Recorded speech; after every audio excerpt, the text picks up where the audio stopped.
ठीक है, चलिए आज का क्लास स्टार्ट करते हैं।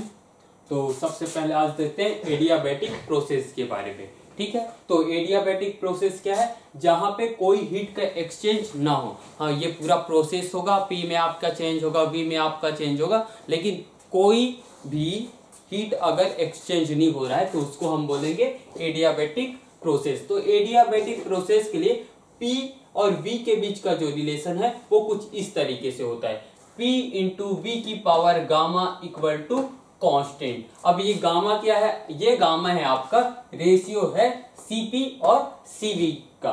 ठीक है, तो P V की power gamma equal to constant होता है यहाँ पे। और आइसोथर्मल में क्या होता था? P into V equal to constant होता था, यहाँ V के पावर गामा है। ठीक है, अब इसको ये जो P और V के फॉर्म में रिलेशन है, इसको हम T और V के फॉर्म में और P और T के फॉर्म में भी ला सकते हैं। अब लाएं कैसे? आपको अगर एक पता है तो PV equal to NR T का यूज करके आप बाकी फॉर्म भी ला सकते हैं। जैसे कि मुझे P को हटाकर T के फॉर्म में लाना है, T और V के, तो यहां से मैं P का वैल्यू ले लूंगा और यहां पुट कर दूंगा तो ये आ जाएगा। ठीक है, और V को हटाकर P और T के फॉर्म में लाना है तो यहां से मैं V ले लूंगा, V का वैल्यू, और यहां पुट कर दूंगा, मेरा ये इक्वेशन आ जाएगा। ठीक है, तो ये हो गया आपका गामा का गामा होता है आपका Cp डिवाइड बाई Cv। अब इसमें क्या होता है? P और V के बीच का जो ग्राफ है वो कुछ इस तरीके से बनता है। ठीक है, ये आइसोथर्मल की तरह ही दिख रहा है, लेकिन आइसोथर्मल से हल्का सा डिफरेंट होता है। आइसोथर्मल में क्या होता है कि इस पूरे लाइन में T की जो वैल्यू होती है वो कांस्टेंट होती है, यहाँ पे नहीं होती। इसका जो स्लोप है आइसोथर्मल से ज्यादा होता है यहाँ पे स्लोप। ठीक है, अब देखिए हीट का एक्सचेंज नहीं हो रहा है तो क्या होगा? Q की वैल्यू क्या है? यहाँ पे 0 है। तो फर्स्ट लॉ ऑफ थर्मोडायनेमिक्स से क्या लिख सकते हैं? 0 equal to del U plus W, यानी कि W क्या हो जाएगा? W equal to minus del U, और डेल U क्या होता है? NCV डेल T होता है आपका, तो W इक्वल टू भी हो जाएगा माइनस NCV डेल T। और वर्क का फार्मूला क्या होता है? Work equal to P into dV का इंटीग्रेशन। ठीक है, अगर आप यहां इसको सॉल्व करते हैं, अब सॉल्व कैसे करें? P का आप वैल्यू ले लीजिए यहां से V के फॉर्म में, उसके बाद आप सॉल्व करते जाएंगे तो आपको दो फार्मूले मिलेंगे, एक तो T के फॉर्म में। ठीक है, यहां पर आपका T2, यहां पे आपका T2, यहां पे आपका T1, वैसे ही यहां पे P1 V1 और P2 V2। तो ये आपका दोनों फार्मूला आ जाएगा। इन दोनों का हम यूज करते हैं जब हमको वर्क से रिलेटेड प्रॉब्लम पूछा जाता है एडियाबैटिक प्रोसेस के लिए, तो हम कुछ जगह इसका यूज करेंगे, कुछ जगह हम इसका यूज करेंगे। दोनों जो फार्मूला है वो हमारे लिए इंपॉर्टेंट है। ठीक है, ये है आपका पीवी ग्राफ है और यहाँ पे ये दिख रहा है आपको स्लोप। तो ये पीवी का स्लोप कितना होता है? Minus gamma P divide by V। ठीक है, यहाँ पे आप देख सकते हैं कि यहाँ पे जो स्लोप है वो आइसोथर्मल से ज्यादा है। आइसोथर्मल में कितना होता था? आइसोथर्मल में होता था आपका slope minus P divide by V। यहाँ पे गामा एक एक्स्ट्रा आ गया है। ठीक है, अगर इसके मैग्नीट्यूड की बात करूं तो मैग्नीट्यूड जो है ग्राफ का वो इसमें एक्स्ट्रा है, इसमें ज्यादा है, गामा एक्स्ट्रा आ गया है। ठीक है, तो ये हो गया आपका एडियाबैटिक प्रोसेस। अब देखते हैं आइसोबारिक प्रोसेस के बारे में। तो आइसोबारिक प्रोसेस क्या होता है? जहां पे P जो है कांस्टेंट होता है, वो हो गया आपका आइसोबारिक प्रोसेस। तो अगर मैं गैस इक्वेशन देखूं, आइडियल गैस इक्वेशन, तो क्या होता है? PV equal to nRT। P अगर कांस्टेंट हुआ, N और R तो कांस्टेंट है ही, तो यहां से क्या हो जाएगा? V proportional to T। अगर V प्रोपोर्शनल टू T है तो दो केस के लिए V1 और T1 और V2 T2 में हम रिलेशन कुछ इस तरीके से लिख सकते हैं। तो ये हो गया आपका आइसोबारिक प्रोसेस के लिए रिलेशन। किसके बीच है ये रिलेशन? V और T के बीच है ये रिलेशन। ठीक है, अब देखते हैं हम P और V के बीच जो स्लोप है उसके बारे में देख लेते हैं कि यहाँ पर V तो चेंज हो रहा है लेकिन V के साथ P चेंज नहीं हो रहा है आइसोबारिक प्रोसेस में। आइसोबारिक प्रोसेस में क्या है? P जो है कांस्टेंट है, तो स्लोप क्या होगा? इस लाइन का स्लोप है आपका 0 है, आपका स्लोप, ये स्लोप आपका 0। ठीक है, और वर्क डन देखें तो क्या होगा? Work done W equal to P dV। P तो कांस्टेंट है तो बाहर निकल जाएगा और आ जाएगा आपका P डेल V। ठीक है, तो हम डायरेक्ट डेल वी में क्या चेंज हो रहा है ये देख सकते हैं। यहां ये V2 minus V1 into P करेंगे तो हमारा वर्क डन आ जाएगा। अब क्या होता है डेल यू, हर एक केस के लिए डेल यू का वैल्यू होता है एन सीवी डेल टी। यहां पे हम सीवी ही यूज करेंगे, सीपी यूज नहीं करेंगे, ठीक है। सीपी ये आइसोबारिक प्रोसेस है, यहाँ पे पी जो है कांस्टेंट है, फिर भी जो एनर्जी वाले जो फॉर्मूला है उसमें हम सीवी ही यूज करते हैं, सीपी नहीं होता। लेकिन ये आपका सीपी होगा, जो चेंज इन हीट है वो क्या होगा, सीपी होगा, ठीक है। जो स्पेसिफिक हीट वाला जो आपका फार्मूला आता है मोलर स्पेसिफिक हीट के लिए, वो होगा ये आपका फार्मूला, वहीं से आया ये आपका फार्मूला, ठीक है। अब आइसोकोरिक प्रोसेस देखते हैं। आइसोकोरिक प्रोसेस का मतलब क्या है कि V पूरे प्रोसेस में आपका V जो है वो कांस्टेंट रहे।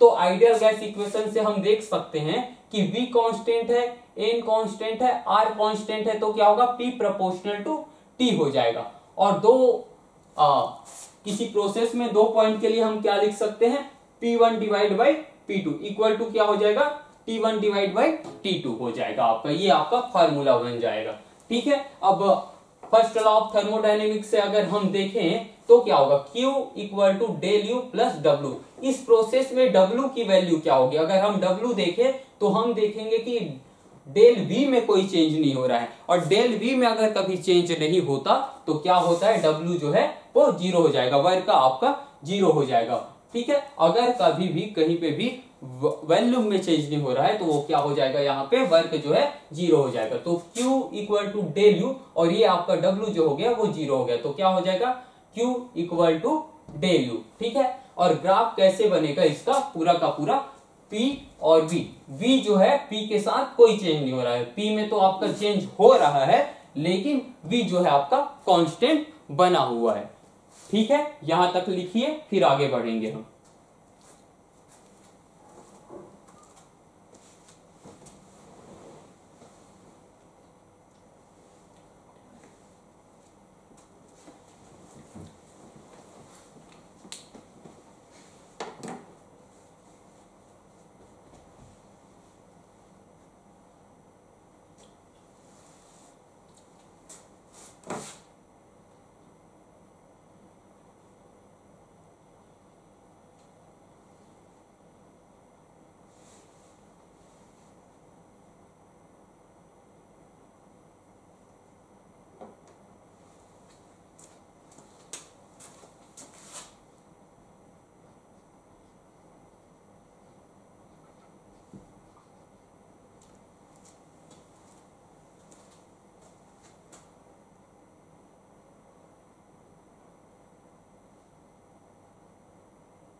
ठीक है, चलिए आगे बढ़ते हैं।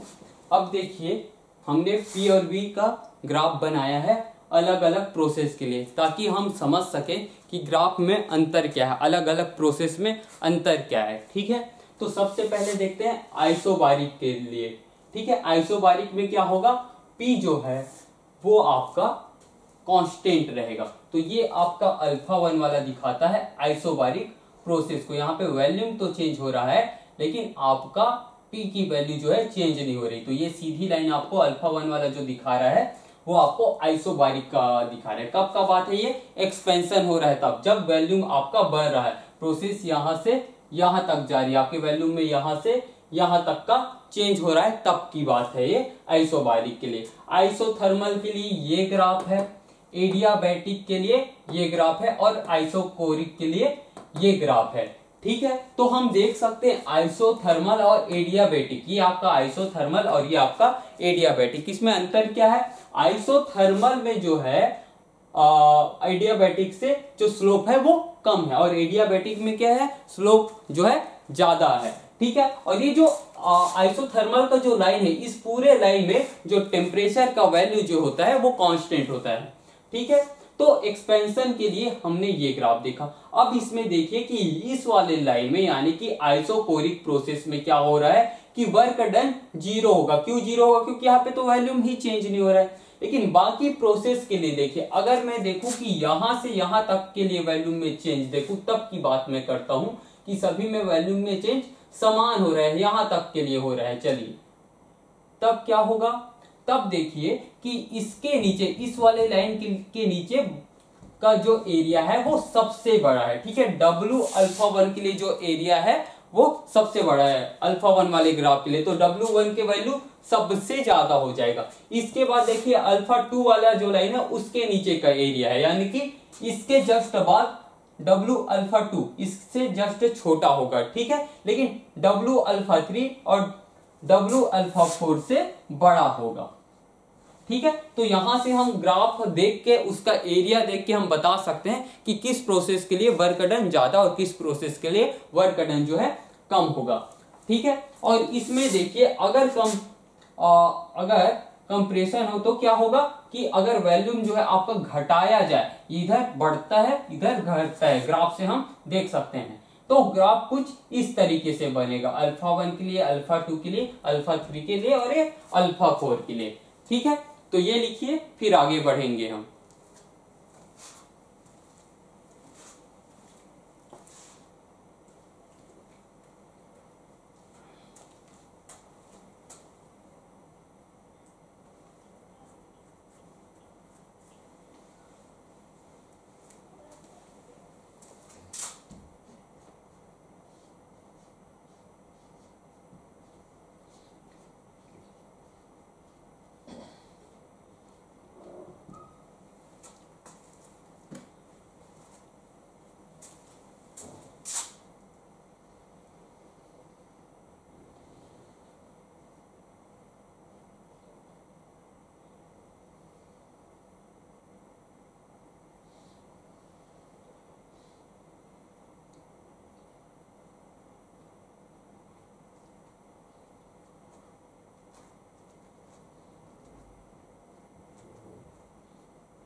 ठीक है, चलिए आगे बढ़ते हैं।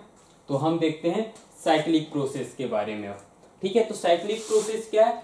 ये आपका जो प्रोसेस दिख रहा है जो पूरा क्लोज है, जहां पे अगर एक से स्टार्ट होता है प्रोसेस पॉइंट 1 से, तो इसी पॉइंट में वापस पूरा का पूरा सिस्टम जो है आ जाता है, उसका जो स्टेट वापस उसी स्टेट पे आ जाता है। तो उसको हम क्या बोलते हैं? Cyclic process. जैसे कि ये ग्राफ आपका बना है, ये भी साइक्लिक है, ये आपका ग्राफ बना है, ये भी साइक्लिक प्रोसेस है, ये आपका तीसरा ग्राफ भी साइक्लिक प्रोसेस है। ठीक है, तो साइक्लिक प्रोसेस में क्या हो रहा है कि स्टेट अब कि पूरा का पूरा सिस्टम अपने उसी स्टेट पे वापस आ जा रहा है। ठीक है, तो यू क्या होता है? यू होता है स्टेट फंक्शन। तो डेल यू में कोई चेंज नहीं होगा, क्योंकि उसी पॉइंट पे वापस सिस्टम आ गया, उसी स्टेट पे सिस्टम क्या हुआ? वापस आ गया। तो डेल यू बराबर क्या होगा? 0 होगा। तो फर्स्ट लॉ ऑफ थर्मोडायनेमिक्स से क्या हो जाएगा? Q इक्वल टू, ये तो 0, तो W हो जाएगा, Q इक्वल टू 0। अब देखिए इस वाले प्रोसेस को देखिए आप कि इस प्रोसेस में हो क्या रहा है। ये एक आपका प्रोसेस है, साइक्लिक प्रोसेस है, और प्रोसेस क्या है? क्लॉकवाइज डायरेक्शन में। कौन सी डायरेक्शन में? क्लॉकवाइज डायरेक्शन में। इस प्रोसेस को देखिए, यहां पे क्या है प्रोसेस आपका? एंटी क्लॉकवाइज डायरेक्शन में। ठीक है, तो क्लॉकवाइज डायरेक्शन में होता है जब भी। पहले तो ये देख लीजिए कि साइक्लिक प्रोसेस में ये वाला जो एरिया है आपका, ये अंदर का एरिया, इस पूरे कर्व के अंदर का जो एरिया है वो आपके वर्क को बताएगा। इसमें भी ये पूरा एरिया क्या है? क्या बताएगा? वर्क को बताएगा। इसमें भी ये एरिया आपका क्या बताएगा? वर्क को बताएगा। अब भाई पहले तो क्या है कि एक लाइन के नीचे का पूरा एरिया था वो वर्क डन को बताता था। अब ये अंदर का एरिया वर्क डन को क्यों बता रहे हैं? पहला क्वेश्चन तो ये। दूसरा क्वेश्चन कि यहाँ पे मैंने लिखा है वर्क डन पॉजिटिव है, यहाँ पे मैंने लिखा है वर्क डन नेगेटिव है। ठीक है, तो क्लॉकवाइज में पॉजिटिव क्यों होता है? तो वो पहले देख लेते हैं। तो देखिए आप इसको दो पार्ट में बांट दीजिए पहले तो ये पहला पार्ट में मैंने बांट दिया। ठीक है, पहला पार्ट के लिए वर्क डन क्या हो जाएगा? पूरा नीचे का जो एरिया है इतना वर्क डन हो जाएगा, और वॉल्यूम इसमें बढ़ रहा है तो वर्क डन पॉजिटिव होगा। तो मैंने लिख दिया ये W1 लिख दिया। चलिए ठीक, और ये वाला जो सेकंड वाला पार्ट है वो आपका ये हो गया। इसमें क्या हो रहा है? वॉल्यूम जो है कम हो रहा है। ठीक है, तो ये वर्क डन क्या होगा? नेगेटिव होगा। तो टोटल वर्क डन कितना हो जाएगा? ये आपका सेकंड वाले के लिए वर्क डन माइनस W2, तो टोटल वर्क डन हो गया आपका W। ठीक है, तो इस वाले एरिया में हम ये वाला एरिया अगर हटा दे, इस वाले एरिया में, इस पूरे एरिया में इतना एरिया हम हटा दे तो हमारा W आ जाता है। इसलिए इसके अंदर का जो एरिया है बस वही हमें वर्क डन दे देता है। और ये पॉजिटिव क्यों हुआ? क्योंकि वॉल्यूम बढ़ रहा है। ये नेगेटिव क्यों हुआ? क्योंकि यहाँ पे वॉल्यूम जो है घट रहा है। अब ये वाला जो चीज है जस्ट अपोजिट है। इसमें दो भाग में हम बांट दे तो क्या होगा? इसमें हम दो भाग में बांट देते हैं। पहला तो ये वाला पार्ट, इसमें क्या हो रहा है? वॉल्यूम कम हो रहा है तो क्या हो जाएगा? Minus W1। ठीक है, और इसमें क्या हो रहा है कि वॉल्यूम बढ़ रहा है तो इसमें प्लस हो जाएगा। लेकिन इसके नीचे का एरिया जो है कम है और ये वाले का नीचे का एरिया ज्यादा है। नेगेटिव वाला जो है वो ज्यादा और पॉजिटिव वाला जो है वो कम। तो टोटल ओवरऑल जो एरिया होगा या ओवरऑल जो वर्क होगा वो क्या आ जाएगा? नेगेटिव आ जाएगा एंटी क्लॉकवाइज में। ठीक है, तो ये आपका हो गया साइक्लिक प्रोसेस। ये लिखिए, फिर हम आगे बढ़ते हैं।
ठीक है, चलिए सेकंड लॉ ऑफ थर्मोडायनेमिक्स के बारे में हम पढ़ते हैं। तो सेकंड लॉ ऑफ थर्मोडायनेमिक्स में अलग अलग स्टेटमेंट है। हम दो स्टेटमेंट के बारे में देखेंगे। तो पहला जो स्टेटमेंट है वो है केल्विन प्लांक का स्टेटमेंट। तो केल्विन प्लांक का स्टेटमेंट क्या कहता है भाई, कि कोई भी ऐसा मशीन बनाना पॉसिबल ही नहीं है जो किसी सोर्स से जो हीट लिया है उसे 100% जो है वर्क में ट्रांसफर कर पाए। तो ये है केल्विन प्लांक का स्टेटमेंट। मतलब क्या है कि अगर हम हीट लेते हैं तो कोई मशीन ऐसा बनाना संभव ही नहीं है कि पूरे के पूरे इन हीट को वर्क में ट्रांसफर कर दे। कोई ना कोई हीट वो छोड़ेगा ही छोड़ेगा, वेस्ट करेगा ही करेगा। वो कुछ ना कुछ हीट जो है सिंक को देगा ही देगा। ठीक है, तो देखिए यहाँ पे हम हीट इंजन के बारे में पढ़ेंगे इसी स्टेटमेंट से रिलेटेड। हीट इंजन क्या है कि देखिए यहाँ पे सोर्स होता है और सिंक होता है। जो सोर्स होता है उसका टेम्परेचर सिंक के टेम्परेचर से ज्यादा होता है। हम सोर्स से यहाँ पे ऐसा माना गया है कि हम सोर्स से कितना भी हीट ले सकते हैं और सिंक को जितना हीट देना चाहे दे सकते हैं। ठीक है, सोर्स का जो टेम्परेचर होगा वो सिंक के टेम्परेचर से ज्यादा ही होगा। अब देखिए अगर हम Q जो हीट है वो ले रहे हैं, ठीक है, और यहाँ पे W वर्क हो रहा है, Q हीट से W वर्क हुआ और Q2 जो हीट है वो वेस्ट हो गया, या हम बोले कि सिंक में चला गया। तो क्या बोलेंगे कि Q1 क्या हुआ, दो भाग में गया। एक तो W बना, वर्क किया, और दूसरा जो है Q2 हुआ। ठीक है, या इसी को हम लिख सकते हैं W equal to Q1 minus Q2। ठीक है, और देखिए अब इफिशियंसी के बारे में बात करते हैं। हीट इंजन कितना इफिशियंट है। ठीक है, तो इसके लिए जो फार्मूला आता है वो है eta equal to W divide by Q1, कि हमने कितना इनपुट लिया और कितना आउटपुट मिला। हमने इतना लिया और इतना हमें मिला। W और Q1 का रेशियो को हम क्या बोलते हैं, इफिशियंसी। W जितना ज्यादा से ज्यादा मिले उतना मशीन अच्छा, उतना हीट इंजन अच्छा। ठीक है, W अगर कम मिल रहा है, इतना ही हीट हमने लिया है लेकिन W कम मिल रहा है, तो हीट इंजन उतना अच्छा नहीं। लेकिन इफिशियंसी अगर ज्यादा है तो हीट इंजन बहुत अच्छा। तो W क्या है, W है आपका Q1 माइनस Q2, और जैसे ही आप Q1 minus Q2 divide by Q1 करें तो इसी को हम लिख सकते हैं कुछ इस तरीके से, 1 minus Q2 divide by Q1। तो इफिशियंसी किस बात पे निर्भर करेगी कि हमने कितना हीट लिया और कितना हीट सिंक को दे दिया, उस बात पे निर्भर करेगी। ठीक है, तो ये हो गया आपका हीट इंजन का इफिशियंसी। ठीक है, इतना लिखिए फिर आगे बढ़ेंगे।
ठीक है, चलिए हम अगले स्टेटमेंट की ओर चलते हैं। तो दूसरा जो स्टेटमेंट है वो है क्लॉसियस स्टेटमेंट।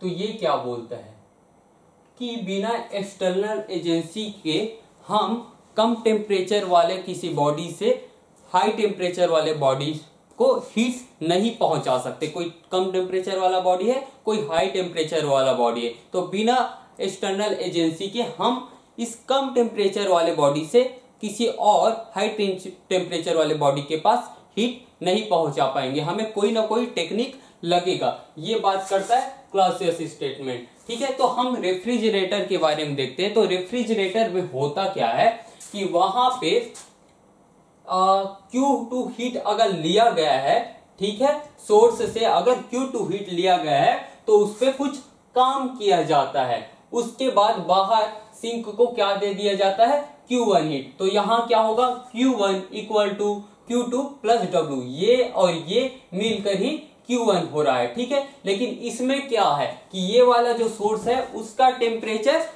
कम है और सिंक का टेम्परेचर ज्यादा है, हमें कम टेम्परेचर से ज्यादा टेम्परेचर तक हीट पहुंचाना है, तो हमें एक्स्ट्रा काम करना ही पड़ेगा। ठीक है, तो ये है क्लॉसियस स्टेटमेंट के ऊपर बेस्ड है ये रेफ्रिजरेटर। तो यहाँ पर इफिशियंसी वाली बात नहीं करते, यहाँ पर बात करते हैं कोफिशिएंट ऑफ परफॉर्मेंस की। रेफ्रिजरेटर में हम इफिशियंसी की बात नहीं करते, बात करते हैं कोफिशिएंट ऑफ परफॉर्मेंस की। बीटा तो यहाँ पे क्या होगा, बीटा होता है Q2 डिवाइड बाई W। अब Q2 को यहां से क्या लिख सकते हैं, Q1 माइनस W को लिखना है हमें, तो Q1 माइनस Q2, तो ये हो गया आपका बीटा का वैल्यू। और बीटा और ईटा इन दोनों में ये आपका रिलेशन होता है। ठीक है, तो ये लिख लीजिए आप। और आपका क्लास आज यही तक था, अगला टॉपिक हम देखेंगे कल के लेक्चर में। ठीक है, ओके, थैंक यू।